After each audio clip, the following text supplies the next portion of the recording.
अस्सलामुअलैकुम। Sports world में आपको खुशामदीद कहेंगे। मैं हूं आपके साथ हिफ्ज़ा इम्तियाज़। तो नाज़रीन, पीएसएल के मैचेस का आगाज़ अब 17 मई से होने जा रहा है। 25 मई तक ये मैचेस जो हैं वो खेले जाएंगे, जिसके बाद बांग्लादेश की टीम ने भी पाकिस्तान आना है। उनकी सीरीज़ के हवाले से भी डिस्कस करेंगे। अब चूँकि पीएसएल की डेट जो है वो सामने आ चुकी है, तो अब उसके बाद कौन कौन से इंटरनेशनल प्लेयर्स अपनी अपनी टीम्स को दस्तयाब होंगे, किसका आना बहुत मुश्किल दिखाई दे रहा है और उस पर टीम पर क्या फ़र्क पड़ेगा, इस पर भी बात करेंगे। इसके साथ साथ आईपीएल के भी मैचेस सेम डेट पे स्टार्ट हो रहे हैं और इसके साथ साथ क्योंकि इंटरनेशनल प्लेयर्स हमें थोड़ा सा परेशान दिखाई दिए, उनके काफ़ी तहफ़्फ़ुज़ात थे आईपीएल को दोबारा ज्वाइन करने में, तो बीसीसीआई का जो दबाव है वो ऑस्ट्रेलिया इंग्लैंड का इन पर बढ़ने लगा है। तो इन तमाम तर मौज़ूआत को डिस्कस करने के लिए मेरे साथ स्टूडियो में मौजूद हैं जाहिद मकसूद साहब, यूसुफ अंजुम और इसके साथ साथ हमें सलीम खालिक साहब भी ज्वाइन करेंगे। आप तीनों पैनलिस्ट को वेलकम कहूंगी और उम्मीद करती हूँ आप लोग खैरियत से होंगे।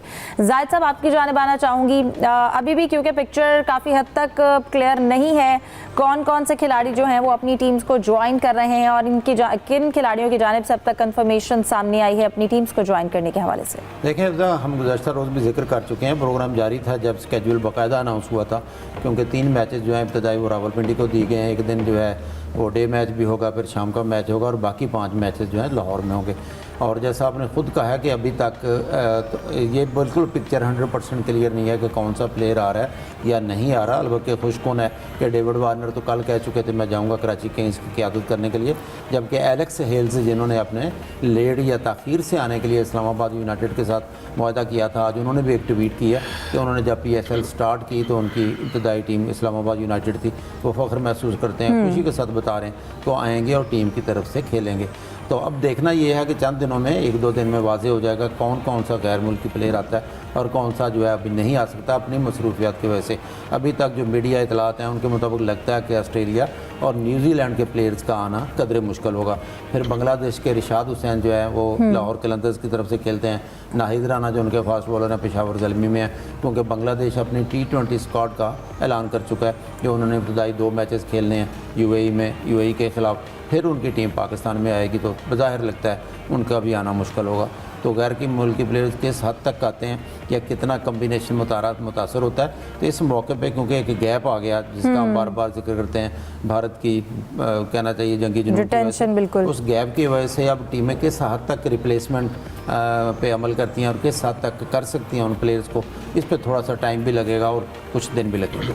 सही। सलीम खालिक साहब, आपकी जानिब आना चाहूँगी। क्या देखते हैं अगर टीम्स में, जैसा कल यूसुफ ने कहा कि चलें एटलीस्ट 2-2 प्लेयर्स जो हैं इंटरनेशनल वो अपनी टीम्स को ज्वाइन करेंगे, तो उसके बाद जो टीम्स का कॉम्बिनेशन होगा वो टीम की परफॉर्मेंस को किस हद तक मुतासर कर सकता है? देखिए, डेफिनेटली मुतासर तो करेगा कॉम्बिनेशन, क्योंकि जो प्लेयर्स हैं फॉरन उनकी अच्छी परफॉर्मेंस ये कराची किंग को भी हम देखें तो उनके फॉरन प्लेयर्स की अच्छी परफॉर्मेंस रही। फिर ये लाहौर कलंदर को हम देखें, सिकंदर अच्छा खेल रहे थे, लेकिन सिकंदर का भी जो जिम्बाब्वे की टीम है उसका टेस्ट मैच है इंग्लैंड के खिलाफ, वेस्ट इंडीज से भी एक सीरीज होनी है गालिबन साउथ अफ्रीका। अभी साउथ अफ्रीका का वर्ल्ड टेस्ट चैंपियनशिप का फाइनल भी होना है अगले महीने। हमसे ज्यादा नुकसान इंडिया को हो रहा है, क्योंकि जो साउथ अफ्रीका के नए कोच आए हैं कॉनरेड, उन्होंने साफ साफ कह दिया है कि प्ले ऑफ में प्लेयर्स रिलीज नहीं करेंगे वो आईपीएल के लिए। हमारे यहाँ तो वैसे भी कोई बहुत बड़े इतने नाम नहीं थे और जो प्लेयर्स आए थे उनमें से भी काफी सारे एब्सेंट हो जाएंगे, जैसे टिम साइफर्ट भी नहीं आएंगे, केन विलियमसन को चांस ही नहीं मिल रहा था खेलने का, वो भी नहीं आएंगे। तो ये तो होगा, प्लेयर्स तो कम होंगे इसमें और फ्रेंचाइज अपने तौर पर कोशिशें कर रही हैं कि जो रिप्लेसमेंट उनको अच्छी मिल जाए तो उनको लेकर आए ताकि एक मुकाबले की जो फिजा है वो बरकरार है। लेकिन फर्क पड़ेगा, परफॉर्मेंस पे फर्क पड़ेगा। वैसे भी जब भी गैप आता है तो उसके बाद जब आप दोबारा खेलने जाते हैं तो अगर आप अच्छा खेल रहे होते हैं तो कभी कभी ऐसा होता है आपकी परफॉर्मेंस पीछे चली जाए, कभी आप बहुत खराब खेल रहे होते हैं तो ऐसा होता है कि बहुत अच्छे हो जाए। शायद इस्लामाबाद यूनाइटेड के साथ ऐसा हो जाए या कोयटा के साथ, तो कुछ कह नहीं सकते अभी। यकीनी तौर पर टीमों का कॉम्बिनेशन बहुत मुतासिर होगा और परफॉर्मेंस में भी हमें काफ़ी अप्स एंड डाउन नजर आएंगे। जैसे अभी जाहिद भाई बता रहे थे कि अभी तक पिक्चर क्लियर नहीं है, क्योंकि मीडिया रिपोर्ट्स पर ही हमारा भी इधर उधर से जो खबरें आ रही है उनका इंतजार है। बस उनका डेविड वार्नर के इसलिए क्लियर था कि ऑस्ट्रेलिया की मीडिया को उनके मैनेजर ने कहा था कि वो जा रहे हैं। बाकी प्लेयर्स के हवाले से अब तक ऑफिशियली पीसीबी ने भी कुछ नहीं बताया कि कौन आ रहा है कौन नहीं आ रहा है। सही। क्योंकि यूसुफ अब पीएसएल जो है वो दोबारा से शुरू हो रहा है, तो यकीनन टिकट्स की फ़रोख्त का सिलसिला जो है उसका भी आगाज़ होगा या हो चुका है। इस हवाले से आपके पास क्या अपडेट्स हैं? देखिए हिफ्ज़ा, टिकट्स की इतनी ज़्यादा कोई डिमांड पहले भी हमने देखा कि नहीं थी। लोग अपना उन्होंने पहले से परचेज़ किए थे। अब पाकिस्तान क्रिकेट बोर्ड ने आज अनाउंस किया कि जो टिकट जिन लोगों ने पहले से खरीद रखे हैं बिल्कुल उसी तरतीब के मुताबिक वो दोबारा आकर उन्हीं डेट्स में ये अपना ये मैचेस दोबारा यहाँ पर देख सकते हैं। कोई ज़्यादा इतनी ज़्यादा कोई हुरबांग कोई चीज़ें ऐसी नहीं हो रही जिससे कोई मसाइल पैदा हों। और जो मुल्तान और एक मैच था उसको भी रिफ़ंड करने का ऐलान किया गया, जबकि एक जो क्वालिफायर होना था रावलपिंडी में उसको भी उन्होंने रिफ़ंड करने का ऐलान किया। तो टिकटों का इतना ज़्यादा इशू नहीं है क्योंकि पाकिस्तान क्रिकेट बोर्ड के अच्छे इंतजाम किए थे और टिकटों की जो सेल जिन लोगों ने नहीं लिए थे उनके लिए दोबारा मौका दिया गया कि वो अपने टिकट्स दोबारा अपने सेल कर अपना परचेज़ कर सकते हैं। तो आज चूँकि 14 तारीख है और पाकिस्तान क्रिकेट बोर्ड ने तमाम जो टीमों के मालिकान को कहा था कि अपनी जो टीमें वहाँ पर संपर्क कर दें आज इस्लामाबाद में। मेरी इत्तला के मुताबिक 2 दिन के लिए प्रैक्टिस वहाँ पर रखी जा रही है और क्योंकि मौका दिया जाएगा दोबारा से खिलाड़ियों को अपनी ट्रेनिंग अपनी उसमें यकजान होने का, ताकि वो अच्छा मैच जो है उसको अच्छा कर सके और अच्छी परफॉर्मेंस दे सके। अगर रही बात गैर मुल्की खिलाड़ियों की तो आज या कल तक वाज़ेह हो जाएगा कौन हमारे पास आ रहा है कौन नहीं आ रहा। लेकिन सबसे खुशी की खबर यह है कि पाकिस्तान में कोई सिक्योरिटी के किसी ने भी कोई ऐसा इशू नहीं बनाया जितना IPL में बनाया गया, जैसा कि सलीम साहब ने पहले जिक्र किया। क्योंकि अब वहाँ पर आवाज़ें उठना शुरू हो गई हैं इंग्लैंड, ऑस्ट्रेलिया, साउथ अफ्रीका की जानब से कि उनके जो खिलाड़ी हैं वो ये चाहते हैं कि उनकी सिक्योरिटी के हवाले से उनका क्रिकेट बोर्ड है वो भी अपनी यकीन दहानी करवाए उनकी इंडियन गवर्नमेंट से। तो ये जो पहले पाकिस्तान क्रिकेट बोर्ड पर एक सवालिया निशान था वो सवालिया निशान बिल्कुल वैसा ही इंडियन क्रिकेट बोर्ड पर और इंडियन गवर्नर पर भी लग चुका है क्योंकि वहाँ पर सिक्योरिटी के इशू यकीनी तौर पर हैं। बिल्कुल यकीनन सिक्योरिटी इशूज़ हैं। हमें ज्वाइन किया है मुमताज़ मायनास क्रिकेट कमेंटेटर तारिक सईद साहब ने, उनसे बात करेंगे, प्रोग्राम में वेलकम कहेंगे। बहुत शुक्रिया तारिक सईद साहब आपके वक्त का। कहिएगा, अब चूंकि PSL का जो एक तसलसल था वो बरकरार नहीं रह सका, इंडियन कशीदगी की जानिब से इंडिया ने एक भौंडी साजिश रचाई और यकीनन खेल भी उससे मुतासर हुए। अब दोबारा से PSL का आगाज़ होगा, यकीनन वो टेम्पो टूट चुका है, कितना फ़र्क पड़ेगा? देखिए शायद फ़र्क तो इतना नहीं पड़ेगा। हाँ, ये बात दुरुस्त नहीं रहा, लेकिन जो खिलाड़ी हैं वो तो आदी हैं तकरीबन इस नई दुनिया में और तब्दील होती हुई दुनिया में इस तरह के हालात की।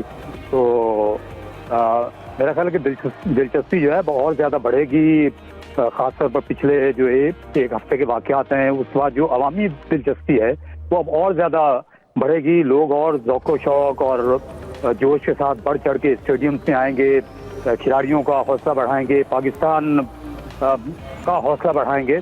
और क्योंकि एक जो अवामी एक बेदारी हुई है इन सारे वाक़यात के बाद जो सरहद पर रूनुमा हुए, तो उसके बाद मेरा ख्याल है कि क्रिकेट को भी फ़ायदा पहुंचेगा क्योंकि खुद पाकिस्तान में एक नई एनर्जी आ गई है।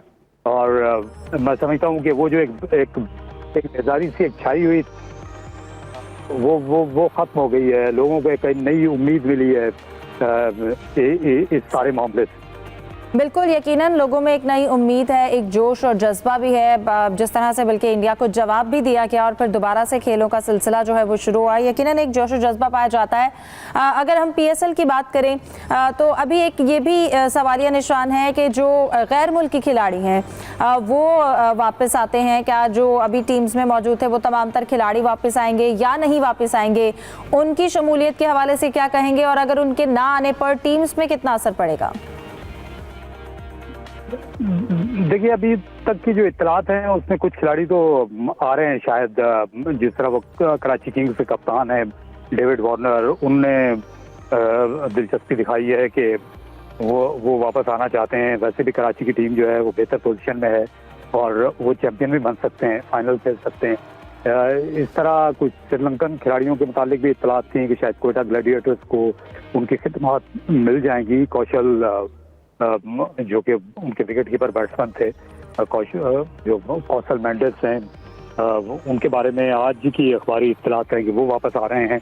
तो खिलाड़ी तो आ जाएंगे और मेरा ख्याल है कि दिलचस्पी बढ़ेगी और जो HBL PSL है वो शायान शान अंदाज में मुकम्मल होगा। शायद पहले से और ज़्यादा बेहतर तरीके से अब इस टूर्नामेंट की तकमील हो जाए।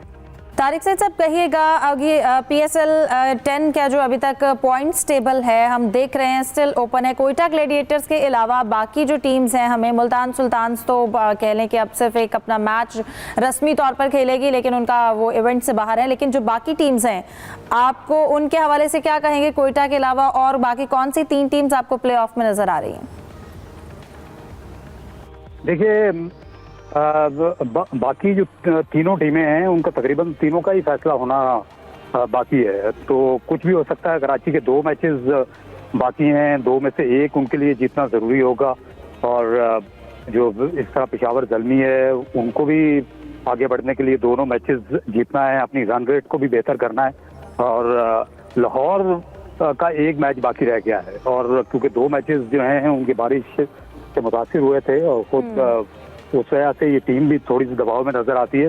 तो मेरा ख्याल है कि लाहौर और पेशावर ज़ल्मी का मैच बड़ा बेहद अहमियत का हामिल है। अब से तकरीबन हर मैच ही बड़ी अहमियत का हामिल है। इस्लामाबाद की जो टीम है कि पहले 5 मैचेस जीती थी, अब वो भी बिल्कुल वो भी दहाने पर है। तो कुछ भी हो सकता है, इसलिए दिलचस्पी बड़ी जोरों पर होगी और ये बड़ा जोर का जोड़ हम देखने वाले हैं। सही तारिक, इस्लामाबाद यूनाइटेड जो है उसका स्टार्ट बहुत अच्छा था। होम ग्राउंड में मुसलसल, जैसा आपने भी जिक्र किया, उन्होंने 5 मैचेस जीते और इसके बाद मुसलसल 4 मैच हार गई। ठीक है, उनके फिटनेस मसाइल भी रहे हैं। आपकी नज़र में, क्योंकि आपका तो गहरी नज़र है हर टीम पे ऊपर, हर प्लेयर्स की कारकर्दगी पर, आखिर हुआ क्या इस्लामाबाद यूनाइटेड को कि यहाँ तक पहुँच गई, मुसलसल 4 मैचेस हार गए?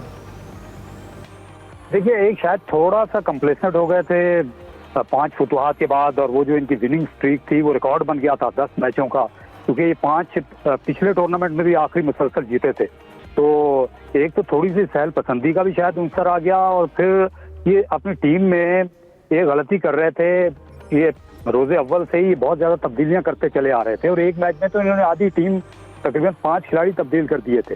तो वो क्रिकेट में ये ठीक होता है कि जैसा देश वैसा भेस आप करते हैं, लेकिन वो एक आध खिलाड़ी तब्दील किया जाता है। तो वो बहुत ज़्यादा जो इन्होंने तब्दीलियाँ की इस्लामाबाद यूनाइटेड ने, उसका उनको नुकसान हुआ है। तो वो टीम जो है उससे उनका कॉम्बिनेशन भी मुतासिर हुआ। तो यही वजह थी कि ये टीम जो है फिर से दबाव में आई।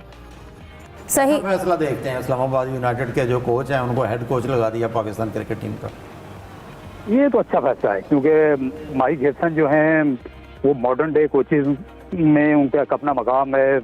न्यूजीलैंड की टीम जो है उससे पहले कुछ ज़्यादा गिनती में आती नहीं थी। जब ये कोच बने थे उस वक्त उनकी भी तकरीबन हालत वैसी थी, लेकिन फिर वो जल्दी उस टीम को उन्होंने खड़ा किया। नए खिलाड़ियों की डेवलपमेंट पे अच्छा काम हुआ उनके ज़माने में। अच्छे ये टैक्टिशियन हैं, और मेरा ख्याल है कि पाकिस्तान ने, क्योंकि अब एक टीम बिल्डअप की तरफ जाना है, अभी जो T20 टीम थी वो तो बिल्कुल ही नई नवेली थी जो अभी हाल ही में न्यूजीलैंड गई थी। तो अच्छा ये हुआ है कि उन्होंने ये पिछले जो 3-4 हफ्ते थे वो पाकिस्तान में रह के तकरीबन सारे ही खिलाड़ियों को जो वाइट बॉल में खेल सकते हैं उन्होंने देख भी लिया है। अली रजा को या नए जो और भी उभर कर सामने आ रहे हैं, 1-2 पाकिस्तान के बैटिंग टैलेंट्स भी अच्छे लगे हैं। तो ये अच्छा है कि वो माइक हेसन की नज़रों से वो गुजर गए हैं। तो मैं समझता हूँ कि ये अच्छा फैसला है। ये पाकिस्तान को भाएगा अगर हम उनको वक्त देते हैं, और तो वो पाकिस्तान टीम जो बना सकते हैं। 2027 का जो वर्ल्ड कप होना है खास तौर पर जनूबी अफ्रीका में, उस पर उनकी नज़रें होनी चाहिए, और पाकिस्तान के लिए अच्छा हो जाएगा। सही। तारिक साहब कहिएगा, जैसे आपने अभी टॉप परफॉर्मर्स की बात की है, उनकी नज़र है, आपकी नज़र में अभी PSL 10 में आप कौन कौन से ऐसे खिलाड़ी आपने देखे जिनको कह लें कि आइडेंटिफाई किया जाना चाहिए, उन्होंने इस सीज़न में बड़ा अच्छा परफॉर्म किया?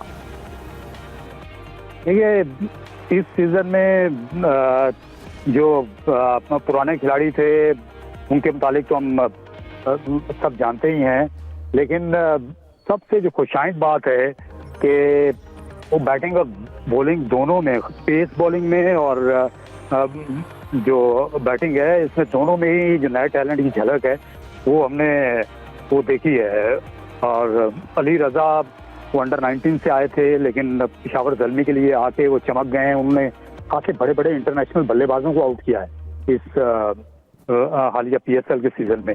तो एक तो उन पे भी इनकी नज़र हो सकती है। उबैद शाह ने बड़ी अच्छी बॉलिंग की है, वो मुल्तान सुल्तान के कलर में खेल रहे थे और पहले से उनका एक्शन थोड़ा सा ज़्यादा मुतवाज़िन नज़र आया, वो भी विकेटों में दिखाई दिए। फिर बैटिंग में जो है माज बिन सदाकत जो पिशावर के बल्लेबाज हैं, वो ओपनिंग बैट्समैन है, लेकिन जिस तरह की उन्होंने मिडिल ऑर्डर में बैटिंग की और मैच विनिंग जो कारकर्दगी पेश की, खासतौर पर लाहौर में एक मुश्किल विकेट पर, उन पे भी ज़रूर उनकी नज़र होगी। हसन नवाज ने कोयटा ग्लैडिएटर्स के लिए बहुत ही शानदार बैटिंग की, आउट ऑफ पोजीशन जाकर नंबर 4 पर जाकर उन्होंने जो सेंचुरी बनाई है, तो ये सभी बहुत ही अच्छी सुर्खियां हैं। सही, जैसा कि अभी आपसे कमेंट लिया, इस्लामाबाद यूनाइटेड का हमने देखा और बहुत सी ऐसी टीम्स हैं जिनको हमने देखा। कोयटा स्टार्ट इवेंट में हमें स्ट्रगल करती नजर आई, लेकिन अब कोयटा प्लेऑफ में पहुंच चुकी है। लेकिन इन सब टीम्स के साथ हमने इनको डगमगाते देखा, लेकिन संभल गई। मुल्तान सुल्तान्स की टीम के साथ आप क्या देखते हैं? इस सीजन में ऐसा क्या हुआ कि हमने उनकी परफॉर्मेंस इतनी कम देखी है? वो एक तरह से इवेंट से बाहर भी हो चुके हैं, सिर्फ एक मैच उन्होंने जीता। या इसका बड़ा इल्ज़ाम तो जाहिर है कि इनके कप्तान पे जाएगा, मोहम्मद रिजवान पे। वो टॉप स्कोरर हैं टूर्नामेंट के, लेकिन उनके जो रन्स हैं वो बिल्कुल भी टीम के काम नहीं आए। एक मैच जो उन्होंने जीता था लाहौर के खिलाफ, उसमें भी वो यासिर अली ने 87 रन की इतनी खूब इनिंग्स खेल दी थी कि वो पहले हाफ में मैच यकतरफा हो गया था। तो मुल्तान की टीम इस दफ़ा अपने होम पे भी कुछ नहीं कर सकी। वहाँ पे भी 2 मैचेस जो हैं वो बहुत ही बुरी तरह हार गए, और पहले वो इनका किला कहलाता था मुल्तान क्रिकेट स्टेडियम। फिर जो इन्होंने टूर्नामेंट शुरू होने से पहले जिस तरह की सिलेक्शन की और कई खिलाड़ियों को इनने वो जाने दिया, ये खुशदिल शाह को वो कराची चले गए, फिर उनके साथ इनके एक नौजवान बॉलर थे अब्बास अफरीदी, वो कराची चले गए। उन्होंने 15 विकेटें ले ली हैं जाके कराची की नुमाइंदगी करते हुए भी, और उस टीम को उन्होंने वो अब अच्छी रैंकिंग में लेकर आ गए हैं। तो मेरा ख्याल है कि वो एक तो वो वजह थी, और फिर मोहम्मद रिजवान ने जिस तरह की बैटिंग की, वो उस पर खासी मायूसी हुई इनकी टीम को, और उनके मिडिल ऑर्डर पे उसका दबाव बढ़ा। इनकी बॉलिंग तो बहुत ही खराब रही पूरे टूर्नामेंट में, और फील्डिंग उससे भी बदतर थी। आपने परफॉर्मेंस की बात की, तो अगर हम टीम्स की मजमूई तौर पर कारकर्दगी की बात करें, तो आपको तब जो टीम्स हैं उनकी हिकमत अमली कैसी रही इस सीज़न 10 में जीत को लेकर, और स्पेशली हर जगह पर जो पिचेस का किरदार है वो टीम की हार जीत में कैसा रहा? देखिए, पिचेस इस दफ़ा बड़ी दिलचस्प थी, और क्योंकि ये जो रिवायती सीज़न था HBL PSL उससे बाहर हो रहा था। पहले ये मैचेस हुआ करते थे फरवरी मार्च में, बाहर के महीने में, तो रात के वक्त क्योंकि ओस होती थी तो वो बल्लेबाजों को बहुत फ़ायदा हो जाया करता था। लेकिन इस साल थोड़ा सा चैलेंजिंग कंडीशन थी बल्लेबाजों के लिए, और दूसरे हाफ में जो पिंडी के मैचेस थे वहाँ बैटिंग करना मुश्किल हो गई, और फिर लाहौर में ग्रीन टॉप पिचेस थी, वहाँ पे फास्ट बॉलर्स का बोलबाला रहा, फास्ट बॉलर वहाँ पे मैन ऑफ द मैच भी हुए, और कई बॉलर्स ने 5-5 विकेटें भी हासिल की। तो अच्छे बल्लेबाज जो हैं, अच्छी बात ये हुई कि इन विकेटों पर वही रन बना सकें, और उससे उनकी सलाहियतें ही उजागर हुई हैं। तो मेरा ख्याल है कि जो पाकिस्तानी क्यूरेटर्स हैं इनको भी शाबाश मिलनी चाहिए। इन्होंने विकेटें बहुत ही अच्छी बनाई हैं इस साल, खास तौर पर लाहौर में जहाँ इतनी क्रिकेट हो चुकी थी, विमेन वर्ल्ड कप के मैचेस हो चुके थे, उससे पहले चैंपियंस ट्रॉफी के मुसलसल मैचेस थे। तो शायद उन्होंने वो 26 दिनों में शायद 19 के करीब मैचेस थे जो लाहौर में हुए थे, अभी जब पहला राउंड इनका खत्म हुआ था PSL का। तो अच्छे इंतजाम थे पिचेस के हवाले से, और अच्छी क्रिकेट पिचेस थी। वो जो क्रिकेट का एलिमेंट है वो आया है इन पिचेस की वजह से, जो कि T20 में कम देखने को मिलता है। बहुत शुक्रिया तारिक सईद साहब, आपके वक्त का मायनास क्रिकेट कमेंटेटर हैं, और ये PSL अभी 10 में भी कमेंट्री कर रहे हैं, और टीम्स की परफॉर्मेंस पर इनकी गहरी नज़र थी। बहुत शुक्रिया इनके वक्त का। प्रोग्राम में डिस्कशन को कंटिन्यू करेंगे अपने पैनलिस्ट के साथ एक ब्रेक के बाद। हमारे साथ रहिए। Welcome back. गुफ्तगू का सिलसिला आगे बढ़ाते हैं। सलीम साहब, आपकी जानिब आना चाहूँगी। कहिएगा, अब PSL के हवाले से हमने डिस्कस किया, 17 से जब मैचेस का आगाज़ होगा तो यकीनन और भी अच्छी तरह हम जो मैचेस के हवाले से भी कमेंट्स दे सकेंगे। लेकिन अब जैसे ही PSL ख़त्म होगा उसके बाद बांग्लादेश की टीम जो है उसके साथ जो हमारी सीरीज है उसका आगाज हो जाएगा, तो बांग्लादेश की टीम जो है वो पूरे दमखम से पाकिस्तान आ रही है। अब जैसा कि तारिक साहब ने भी जिक्र किया कि पिचेस के हवाले से उन्होंने कहा कि उनको बड़ी अच्छी लगी हैं पिचेस, तो आगे जो लीग में सीरीज में पिचेस कैसी देख रहे हैं और ओवरऑल जो बांग्लादेश की टीम आ रही है उनका कॉम्बिनेशन कैसा होगा? शुक्रिया अफजा, आप वापस आए। मैं तो आज लग रहा था सुनते सुनते ही सारा टाइम गुजर जाएगा। बांग्लादेश की टीम का पहले ये है बात के हम आपको थोड़ा सा जो तो थोड़ा सा ये था कि जैसे जो सूरत हाल पाकिस्तान में हुई थी इंडिया के साथ, जो उसके बाद बांग्लादेश का ये टूर थोड़ा खतरे में पड़ गया था। अब ये ऑन तो है, लेकिन फिर भी उनके जो क्रिकेट बोर्ड है, कल भी उनका स्टेटमेंट सामने आया कि उनको इंतजार है अपनी गवर्नमेंट की इजाजत का। वो बात कर रहे हैं यहाँ पर जो उनकी एम्बेसी है उधर, और दूसरा ले रहे हैं लोगों से फीडबैक, उसके बाद वो कंफर्म करेंगे, फिर पीसीबी शेड्यूल जारी करेगा। और अभी जो शेड्यूल पीसीबी ने भेजा है, पहले 25 को जो पहला मैच था, क्योंकि अब 25 को फाइनल हो रहा है पीएसएल का, तो उसको आगे कर दिया गया है। अब वो सबसे लास्ट में होगा। तो वो जो मैच 25 में गलत बोल गया, जो पहला मैच होना था वो सबसे अब लास्ट में चला गया है। और 2 दिन का शायद गालिबन का फर्क आया है इसमें ना, तो जो शेड्यूल तो चला गया, वहां से जवाब आना है, उसके बाद पता लगेगा। लेकिन उनके प्लेयर्स को कोई एतराज नहीं है। उनको जो उनके कैप्टन है तो उन्होंने स्टेटमेंट दिया है, उन्होंने कहा है कि जी हम तैयार हैं बिल्कुल, और जो हमारी हुकूमत, हमारे क्रिकेट बोर्ड बोलेगा हम उस पर अमल करेंगे।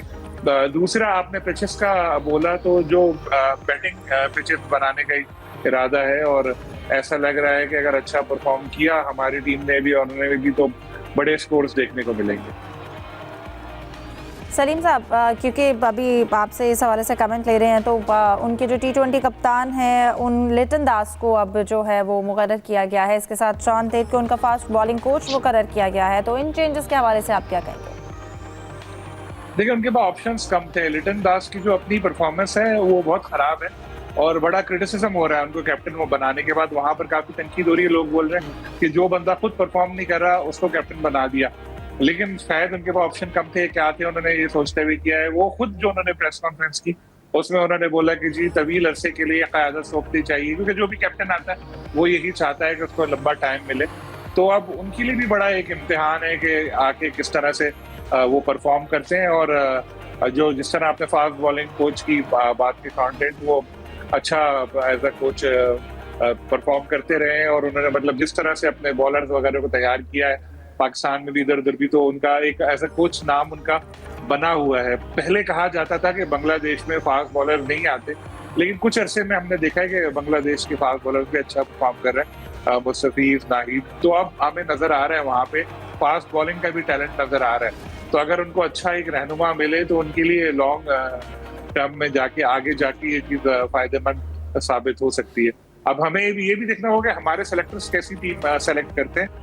अगर वो फिर सबको लेकर आ गए कि जी बाबर भी हैं, रिजवान भी हैं, शाहीन भी हैं, नसीम भी है, सारे अगर उनको ही लेकर आ गए तो इतना मजा नहीं आएगा। तो होना ये चाहिए हमारे, तब तो फिर विकेट ही दे सकते हैं। बाबर और रिजवान, उनमें से किसी एक को लेना चाहिए।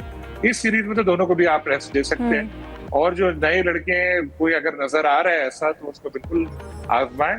एक चीज ये भी आ रही है कि जी पीएसएल के परफॉर्मेंस को फौरन मौका दे दिया जाए। लेकिन अगर कोई ऐसा लड़का है जो पहले से खेलता हुआ चला आ रहा है डोमेस्टिक में या फिर अंडर 19 वगैरह में, तो वाई नॉट। लेकिन एकदम से अगर हो तो वो थोड़ा सा जो डोमेस्टिक क्रिकेट के हमारे परफॉर्मेंस उनके साथ गलत हो। सही। जाहिद साहब, आप इस हवाले से क्या कहेंगे, क्योंकि खिलाड़ियों ने आने के लिए जो है वो अपनी रजामंदी जाहिर कर दी है, लेकिन फिर भी गवर्नमेंट की इजाज़त, फिर उसके साथ साथ उनका टीम कॉम्बिनेशन क्या देख रहे हैं? देखें, आप जैसा पहले जिक्र हो रहा था, क्योंकि रिशाद हुसैन जो है लाहौर कलंदर की तरफ से खेलते हैं और 2-3 मैचेस में तो बहुत ही उम्दा बॉलिंग की है।